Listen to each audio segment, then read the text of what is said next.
Dodger Nation, we might be witnessing the beginning of the most crucial move of this entire offseason. I'm not exaggerating, this could be the type of signing that locks in the three-peat and cements the Dodgers dynasty in a way we haven't seen since the Yankees of the early 2000s. And listen, if you're a real Dodgers fan and you want to stay ahead of every rumor, every leak, every inside conversation happening behind the scenes, make sure you smash that like button and subscribe right now to help us hit our goal of 12,000 subscribers. You guys are the reason this channel keeps growing. Let's keep building this community, because what I'm about to tell you, this is wild. Apparently there was a private dinner, a quiet meeting. Just two superstars, one already wearing Dodger blue, and another one who might be convinced to join the dynasty. According to reports and a photo that surfaced, Yoshinobu Yamamoto sat down for dinner with the biggest Japanese free agent bat available this offseason. And during that dinner, guess what? Word is the Dodgers discussed a 4-year offer to bring this guy to LA, a 4-year deal, a superstar slugger, a player with generational power. If this happens, the league isn't ready. All right, guys, so next, you guys know we've been playing this game with the buy or sell. I'm going to sell you on the idea of Munetaka Murakami. I'm also going to tell you why the Dodgers shouldn't sign him. It's coming up next here on Buy or Sell. So Munetaka Murakami, as you see right here, Yoshinobu Yamamoto out having dinner. Third baseman for Team Samurai of the WBC. Dude can straight up rake from the left side. Dude is absolutely explosive when it comes to power. Question is, will that power translate? Are the Dodgers going to be interested? How aggressive would the Dodgers be? And, of course, you guys know, when I do this segment, I've got my Dodgers jacket on. Got my Dodgers suit jacket because I'm selling you on these guys. I'm trying to sell you, and I'm also trying to talk you out of it. It's just a fun way of doing pros and cons. I got my Dodgers used car salesman jacket on. But let's start with the pros. Let's start with the reasons why. Let's start with the reasons why you would consider signing Munetaka Murakami. Let's start with the positives. Start with the pros. What are you talking about? Of course you want Murakami, Andrew. You said yourself, you want to paint Japan Dodger blue. You already have a multi-time MVP position player, a hitter that might play a position one day, might go to the outfield, might play first base, who knows? But right now, Shohei Ohtani's a pitcher and he's a hitter. Yamamoto is a pitcher. Sasaki, a pitcher. Hey, you want to paint the whole country Dodger blue? You want Japan to be all Dodger blue? How about an everyday player that plays in the field? You don't got one of those yet from Japan. Munetaka Murakami, can he play third base at the big league level? That's a major question. Most scouts, most insiders I've spoken with, they tell me that he profiles as a first baseman or a designated hitter. He did play one game in the outfield last year. And hey, guess what? You've already shown us that if you can hit, if you can rake, you'll overlook bad defense. And of course, I'm talking about Teoscar Hernandez.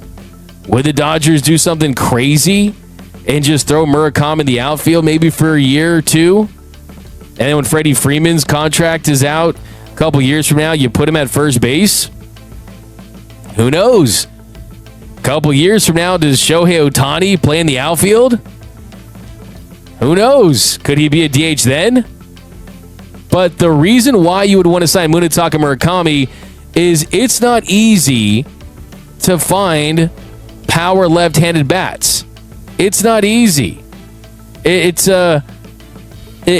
just does not happen. They don't grow on trees, and it's tough. It really is. I mean, it's a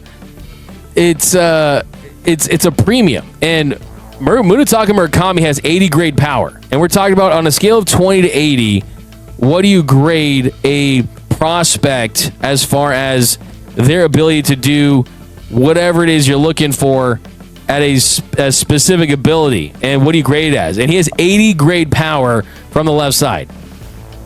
The dude has the potential to be a Kyle Schwarber type of power hitter if everything worked out for him. He's hit 30 or more home runs in 5 of his 7 full seasons in the MPB. He would have done it easily in 2025 if he didn't have an oblique injury that kept him off the field for 2 months. When he did come back with the oblique injury, my man was absolutely cooking with gas. He was raking. He was on fire, hotter than the devil's armpit. Hit 273, had a 379 on base, had a 663 slug. Dude was absolutely raking and also had a 14% walk rate. Had a 390 isolated power. That's slugging minus batting average. Great indication of power. 390 is an elite number. Hits the ball hard. Had a 117 mile per hour laser shot to right. Looking at the highlights. This is an MVP. It's a 2-time NPB MVP. Both those years, 2022 and 2023. And he's been above average essentially his entire career in the MPB. His worst year in Nippon professional baseball was in 2019. In his worst year, he was still 14% better than league average. And that was his rookie season. He was just 19. He's been at least 53% better than league average every single year. And this year, he was 210 weighted runs created plus. Had a 210 WRC plus this year. That's 110% above league average. That would be like Aaron Judge territory. He basically was Aaron Judge offensively as far as WRC plus goes in the NPB. The big question, where is he going to play? The Dodgers, will they get involved? Will they talk themselves into it? You got Freddie at first, you got Ohtani at DH. Now, the one way you could fit him onto the roster would be you would trade Max Muncy and then try to have Murakami play third base. And in his first year in the show, that is a big ask. That would be rocking the boat. That would be shuffling the deck a lot. Would they do that just because of the upside? Do they think that Murakami could hit more home runs next season than Max Muncy? That's tough. But it is tantalizing. It is the mystery box of Murakami. So the sell job is that. Another Japanese star. 80 grade power. Could be a 30-40 home run guy. You get younger. Hits the ball hard. Left-handed power is not easy. If somehow, some way, he found a way to play third, that's a long-term position of need. Those are the sell jobs. All right, let's look at the cons. So the con is that we just talked about it. I mean, he spent most of his career playing third base. Most of 2025, he was at third base. A lot of scouts that you talk to around the industry, a lot of people that have covered baseball in Japan that I've spoken to have told me it's first base and DH. That could change. Who knows? Maybe he impresses you.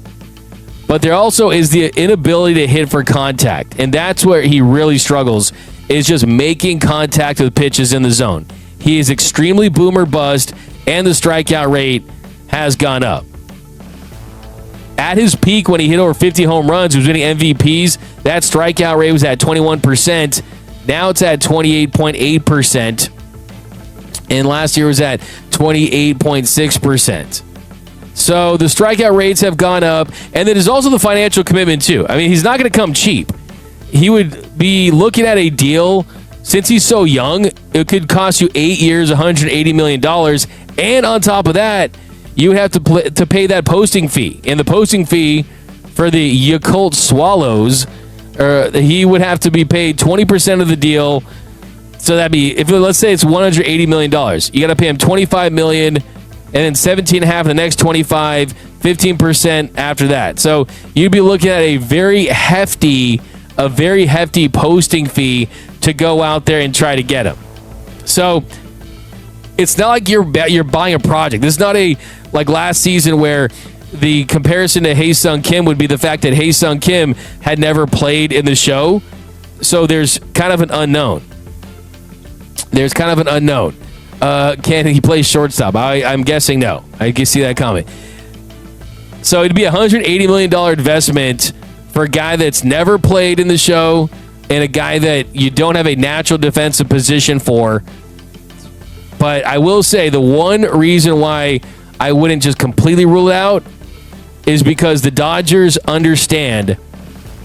A wise man once said, if you want the dub, you've got to slug, right? And last year, they won a World Series despite having below average offense, averaging less than 4 runs per game throughout the postseason.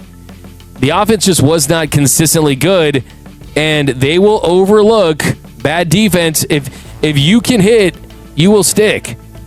So that's the one thing. And then, hey, Yamamoto, who knows? Does Yamamoto want him? Does Shohei want him? Do those guys want him? If they do, I mean, that would definitely, I think, kind of move the needle and tip the scales a little bit.